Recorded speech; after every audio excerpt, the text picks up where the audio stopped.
నమస్కారం అండి. ఈరోజు మన టాపిక్‌లోకి వెళ్తున్నాం డైరెక్ట్‌గా. Principles of development. This topic is very important for TET paper 1 and 2 అన్నమాట. Meaning of development. అభివృద్ధి అంటే శిశువు శారీరక, మానసిక, భావోద్వేగ, సామాజిక రంగాలలో క్రమంగా జరిగే మార్పులు. ఈ యొక్క అభివృద్ధి ముఖ్య సూత్రాలేంటో చూద్దాం. ఫస్ట్ వన్ నిరంతర ప్రక్రియ అంటే ఇందులోనే ఉంది కంటిన్యూస్‌గా జరుగుతూ ఉంటుందన్నమాట. అభివృద్ధి జననం నుండి మరణం వరకు కొనసాగుతుంది. సెకండ్ వన్ క్రమబద్ధమైనది. అభివృద్ధి ఒక నిర్దిష్ట క్రమంలో జరుగుతుంది. ఉదాహరణకు చూసుకున్నట్లయితే మనం ఫస్ట్ నడవడం కాదు. మొదట క్రాలు చేయడం అంటే పాకడం అన్నమాట. నెక్స్ట్ నిలబడడం, తర్వాత నడవడం. ఈ విధంగా జరుగుతుంది. సాధారణం నుండి ప్రత్యేకం వైపు, జనరల్ టు స్పెసిఫిక్. పిల్లలు మొదట మొత్తం చేతిని ఉపయోగిస్తారు, చేతి మొత్తాన్ని ఉపయోగిస్తారు. తర్వాత వ్రేళ్లను ప్రత్యేకంగా ఉపయోగిస్తారు. ఫోర్త్ చూసుకున్నట్లయితే తల నుండి పాదాల వరకు.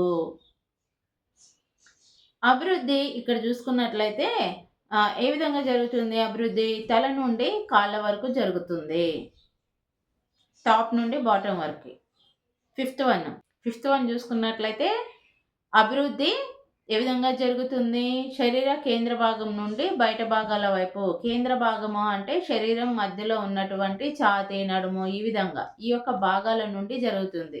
సిక్స్త్ వన్ వ్యక్తిగత భేదాలు, ఇండివిజువల్ డిఫరెన్సెస్. ప్రతి పిల్లవాడు తన సొంత వేగంతో అభివృద్ధి చెందుతాడనమాట. ఇక్కడ అభివృద్ధికి సంబంధించిన కొందరు ప్రముఖ మనోవిజ్ఞాన శాస్త్రవేత్తలు ఉన్నారు. వాళ్ళని మనం చూసుకుందాం ఇప్పుడు. ఫస్ట్ వన్ జీన్ పియాజిత్ గారు.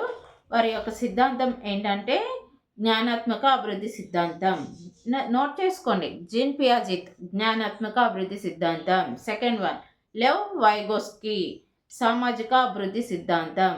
థర్డ్ వన్ ఎరిక్సన్ మానసిక సామాజిక అభివృద్ధి సిద్ధాంతం. ఫోర్త్ వన్ లారెన్స్ కోయిల్బెర్గ్ నైతిక అభివృద్ధి సిద్ధాంతం. అంటే ఈ యొక్క నలుగురు సైంటిస్టులు ఉన్నారు, వారి యొక్క సిద్ధాంతాలు అన్నమాట ఇవి. ప్రాక్టీస్ కోసము 5 ముఖ్యమైన క్వశ్చన్స్ అన్నమాట ఇవి. అభివృద్ధి అంటే ఫస్ట్ వన్ ఆకస్మిక ప్రక్రియ, బి నిరంతర ప్రక్రియ, సి స్థిర ప్రక్రియ, డి యాదృచ్ఛిక ప్రక్రియ. ఆన్సర్ ఈస్ నిరంతర ప్రక్రియ, బి. సెకండ్ క్వశ్చన్ సెఫలోకార్డల్ సూత్రం అంటే అభివృద్ధి. ఏ కాళ్ళ నుండి తల వరకు, బి తల నుండి పాదాల వరకు, సి కేంద్రం నుండి బయటకు, డి మార్పు లేకపోవడం. ఆన్సర్ ఈస్ తల నుండి పాదాల వరకు. మనం చెప్పుకున్నాం అభివృద్ధి తల నుండి పాదాల వరకు, టాప్ టు బాటమ్ అని.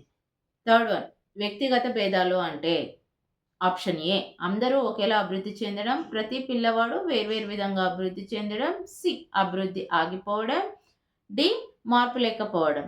ఆన్సర్ ఏది? బి అన్నమాట. ప్రతి పిల్లవాడు వేర్వేరు విధంగా అభివృద్ధి చెందుతాడు. ఫోర్త్ వన్ జ్ఞానాత్మక అభివృద్ధి సిద్ధాంతాన్ని ప్రతిపాదించిన వారు A Erikson, B Piaget, C Freud, D Skinner. Answer is Piaget. 4 questions అయిపోయాయి కదా. ఇప్పుడు మనం 5th క్వశ్చన్లోకి వెళ్దాం. అభివృద్ధి ప్రభావితం అయ్యేది. ఆప్షన్ ఏ వంశపారంపర్యం మాత్రమే, బి పర్యావరణం మాత్రమే, సి వంశపారంపర్యం మరియు పర్యావరణం రెండు, డి ఏది కాదు, సి వంశపారంపర్యం మరియు పర్యావరణం రెండు అన్నమాట. సరే, మనము 5 అన్నాం కదా, ఇంకా క్వశ్చన్ కూడా చూసుకుందాం. 6 వన్ మోరల్ డెవలప్మెంట్ థియరీ ఎవరిది? Option A Piaget, B Kohlberg, C Erikson, D Freud.